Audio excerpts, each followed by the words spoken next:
The moment they were marked, the boarding gate had already closed, but the unease had just begun. Inside the aircraft, everything looked ordinary, rows of gray seats, overhead bins stuffed with carry-ons, soft yellow lighting meant to calm nerves before takeoff. But beneath that carefully designed calm, something sharp was forming. Row 27. 5 black women sat together. They had not planned it that way. They had simply boarded in sequence. Yet the moment the 5th one sat down, the atmosphere shifted. It was subtle at first. A pause, a glance, a silence that lingered a second too long. Then the watching began. Amina, seat 27A. Amina chose the window seat instinctively. Looking outward felt safer than watching people decide who she was before she spoke. Her reflection faintly stared back at her from the glass. Calm face, controlled breathing, shoulders squared. She wore a navy blazer over a simple white blouse. Professional, intentional. She had learned early that appearance could sometimes buy time. Her boarding pass rested neatly on her lap. Seat 27A confirmed. Still, she folded it once more, slowly. Naomi, seat 27 billion. Naomi sat rigidly, arms crossed. She wasn't afraid. She was alert. Her eyes moved constantly, counting exits, watching reflections in windows, reading body language the way some people read books. Her phone vibrated softly. A calendar reminder flashed. Interview 10:30 a.m. She locked the screen immediately. This flight mattered. Ruth, seat 27C. Ruth filled her seat confidently. She had never learned how to shrink and had paid for that her entire life. Her hands rested on her thighs, strong and steady. Her face was neutral, but her awareness was sharp. She noticed the man across the aisle stiffen when she sat. She noticed the woman 2 rows up whisper to her companion. She noticed everything, and she said nothing. Zara, seat 27D. Zara slid into her seat with headphones hanging loosely around her neck. Young, stylish, unapologetic. She opened her phone, scrolling aimlessly, not reading, just pretending not to see. She knew the rules: don't stare back too long, don't smile too much, don't look angry. Anger, she knew, would be used against her. Grace, seat 27E. Grace took the aisle seat last. Her fingers trembled slightly as she adjusted her scarf, smoothing it again and again as if fabric could hide fear. She smiled at the flight attendant passing by. The attendant didn't smile back. Grace swallowed hard. She had saved for months for this ticket, skipped meals, worked extra shifts. She whispered to herself, barely audible, "Just get there." The first whisper the cabin filled quickly. Most passengers were white. Some glanced at row 27 and immediately looked away. Others stared openly, curiosity curdling into judgment. A man 2 rows behind leaned toward his wife. "Why are they all sitting together?" His wife didn't lower her voice. "You know how this goes." Grace heard it, her chest tightened. Amina's jaw clenched, but she didn't turn around, not yet. Mark, the first flight attendant, appeared minutes later. Blonde hair, perfect posture, practiced smile. She stopped directly at row 27. "Good afternoon," she said politely. "May I see your boarding passes?" Naomi looked up. "We already showed them at the gate." The smile stayed frozen. "It's just a routine check." "Routine, only here." One by one, the women handed over their tickets. The attendant studied them carefully. Row number, faces, tickets again. Her brow tightened. "There seems to be an issue," she said softly. Zara lifted her head. "What issue?" "Please remain seated," the attendant replied and walked away. The shift becomes visible. The silence afterward was heavier than before. A seatbelt snapped loudly behind them. Someone scoffed. A phone camera lifted, angled just enough to pretend it wasn't recording. A man muttered, "I knew it." Ruth turned slightly. "Knew what?" No answer. Naomi leaned toward Amina. "It's starting." Amina nodded slowly. "I know." The captain speaks, the intercom crackled. Ladies and gentlemen, this is your captain speaking. We are addressing a small situation on board. Please remain seated. Small. Grace's hands began to shake. Zara whispered, "That's about us." Amina stared out the window, watching the ground crew move calmly below. The plane hadn't moved, but everything else had. Escalation without explanation, the flight attendant returned, this time with a senior purser. His expression was neutral, but his posture was firm. "There have been concerns raised," he said. Naomi sat straighter. "Concerns about what?" He hesitated. "Discomfort." Ruth let out a short, humorless laugh. "We're sitting." The purser leaned closer. "The captain is considering deboarding." The word landed hard. Grace whispered, voice breaking. "We didn't do anything." No one answered her. "The cabin chooses sides," a voice cut through the silence. "If they're a problem, they should leave." Another followed. "We're all being delayed." Zara stood abruptly. "Say it again." "Ma'am, please calm down," the attendant said quickly. Amina reached out and gently pulled Zara back. "No," she whispered, "that's what they want." The cockpit door closed. Inside, a decision was being formed. Outside, 5 women sat still, aware that everything they had worked for could disappear in the name of comfort. The aircraft doors were still open, but this flight had already crossed a line. The ultimatum, the cockpit door opened. Not with urgency, not with noise, with intention. The captain stepped out first. He was tall, silver-haired, his uniform crisp enough to cut through tension. Authority followed him like a shadow. Behind him walked the senior purser, his face unreadable, hands clasped in front of him. The cabin fell silent. Every whisper died. Every movement paused. The captain walked slowly down the aisle, stopping directly in front of row 27. 5 black women looked up at him, 5 pairs of eyes, each carrying a different kind of fear.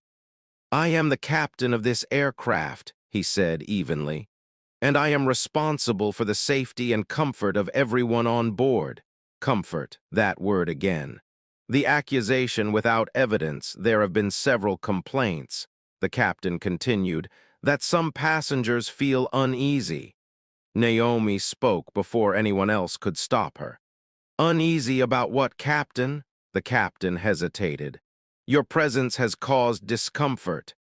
A beat of silence passed through the cabin. Amina lifted her head.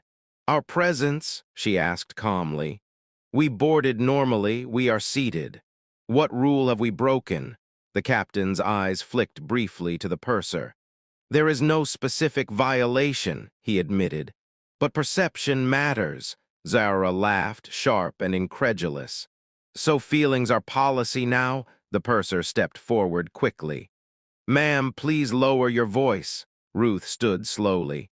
"Don't police her tone," she said firmly. "Answer the question." The captain exhaled. "For the sake of avoiding further disruption," he said, "I am requesting that you voluntarily disembark."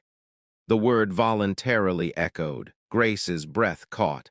"Voluntarily," she whispered. "You want us to leave because other people don't like looking at us." The captain did not correct her. "The threat beneath the politeness, if you choose not to comply," the captain added, "airport security will be called." The cabin reacted instantly. A man clapped sarcastically. "Finally!" Another voice shouted. "We're all waiting because of them." Phones came out openly now, recording, zooming, waiting for chaos. Zara's hands trembled, anger pushing against her ribs. "You're threatening us for existing," she said. "You know that, right?" The captain looked away. Grace speaks. Grace stood up. Her legs shook, but she stayed upright. "I worked 2 jobs to buy this ticket," she said, her voice cracking. "I have a job interview tomorrow morning. I followed every instruction." Tears welled in her eyes. "I am not a problem." The captain said nothing. Silence answered her, and silence this time felt cruel. "Amina refuses to move." Amina stood slowly. She did not raise her voice. She did not cry. She simply stood tall. "We are not leaving," she said evenly. And we are not doing anything wrong. She held up her boarding pass. This ticket says I belong here. The captain frowned. You are delaying the flight. Amina nodded. No, she replied, you are. A murmur ran through the cabin. Someone near the front whispered, she's right. The cabin splits. A woman across the aisle stood abruptly. This is uncomfortable, she said loudly. I didn't pay to be part of this situation. Ruth turned toward her. What situation? 5 women sitting, the woman flushed. That's not what I meant. It never is, Ruth replied. Another passenger stood. I've been watching since boarding, a middle-aged man said. They didn't do anything wrong. A businessman added, why were only they checked? The captain's jaw tightened. Control was slipping. The captain backs down. Everyone remains seated, the captain ordered. But people were already talking, already recording, already watching him now. The purser leaned in and whispered urgently. The captain nodded stiffly. After reviewing the situation, he announced, there is no violation of airline policy. A pause. The passengers in row 27 may remain seated. The cabin erupted. Half applause, half anger. The man who had complained earlier shouted. This is ridiculous. The captain turned sharply. Sir, he said coldly, if you are uncomfortable, you may disembark. The man froze, then sat down. Aftermath, the captain walked back toward the cockpit without another word. The doors closed. The engines began to hum.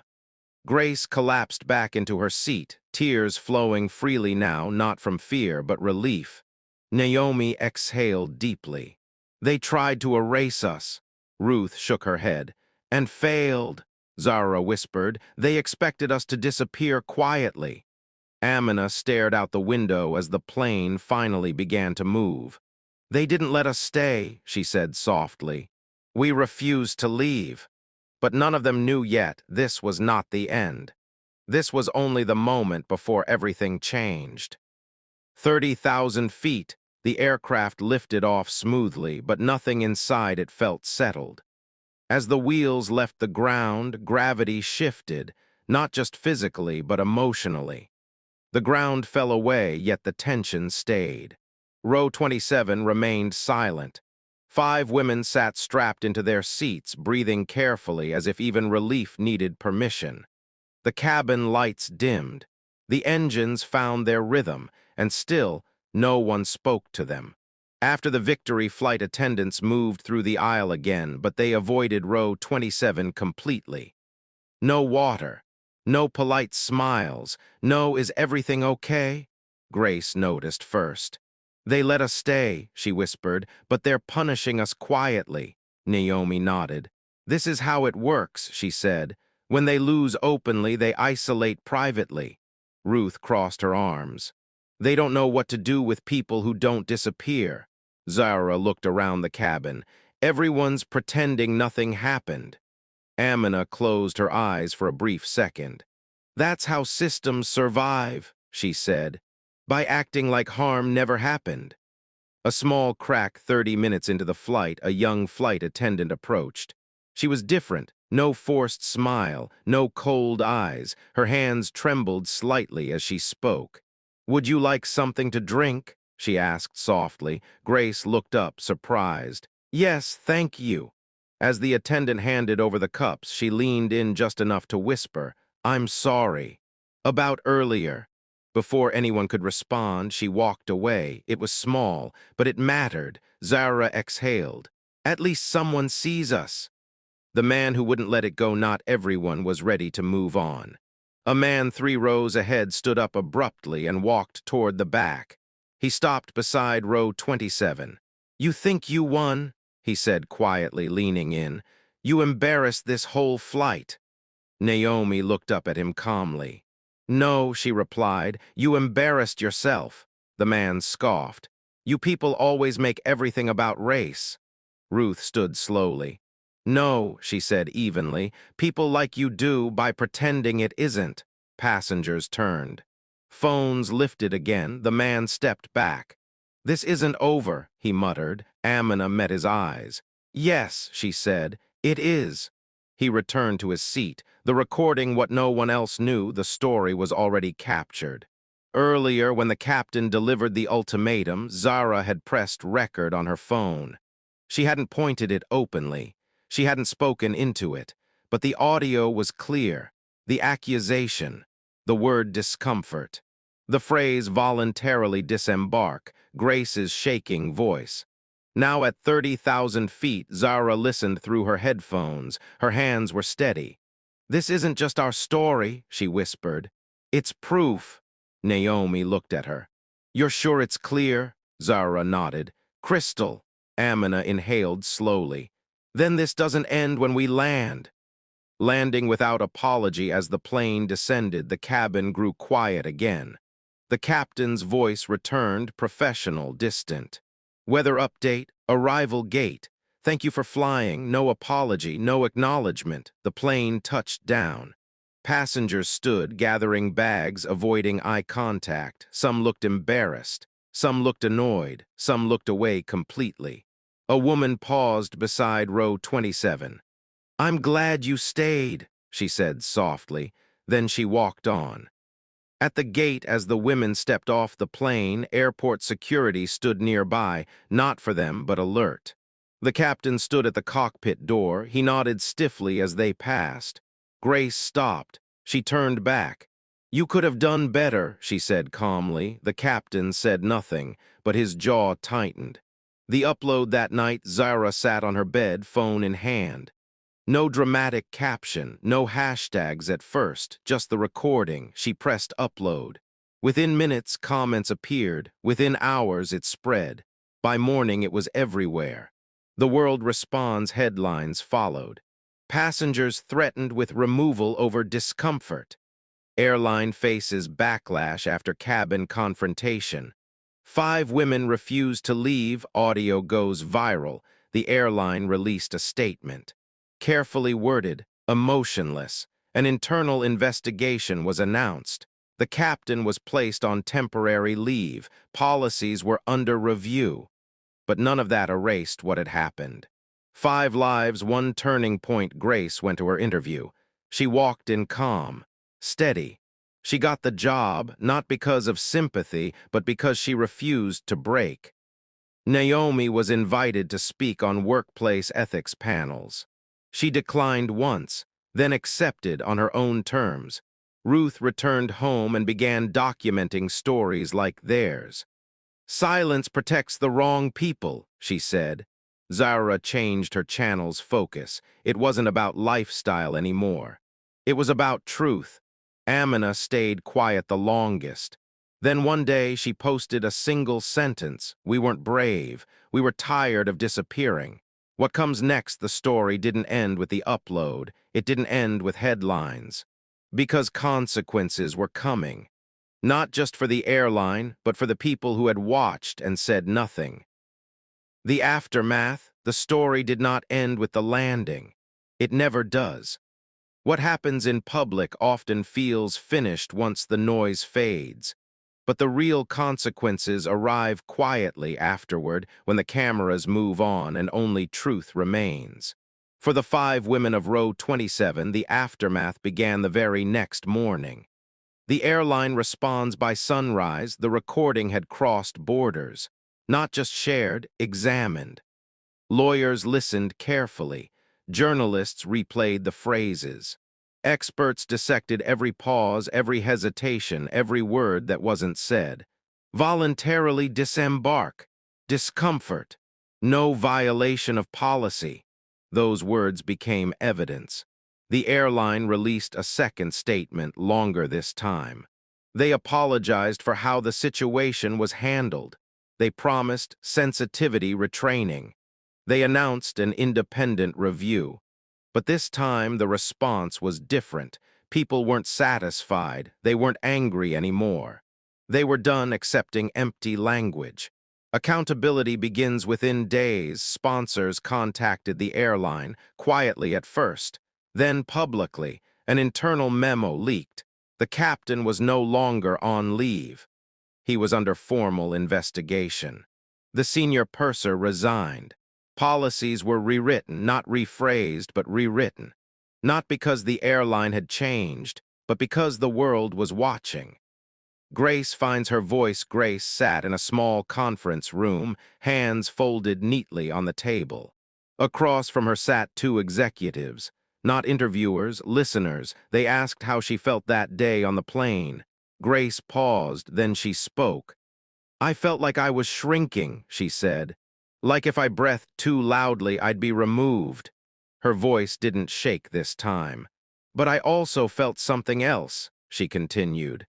"I felt seen by the women beside me. And that made me stay." When she finished, the room was silent. One of the executives nodded slowly. "We failed you," he said. Grace nodded back. "Yes," she replied. "You did." Naomi draws a line. Naomi was invited to sit on a national panel about discrimination in public spaces. Live broadcast. Millions watching. She didn't raise her voice. She didn't accuse. She explained. "Discrimination today doesn't always shout," she said. "It asks politely, it smiles, it calls itself procedure." She looked directly into the camera. "And then it waits for you to agree to disappear." The clip went viral. Not because it was dramatic, because it was accurate.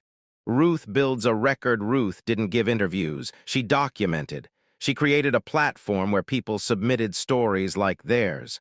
Flights, hotels, hospitals, schools. Stories that never made headlines, until now. Patterns matter, she said, and silence hides them.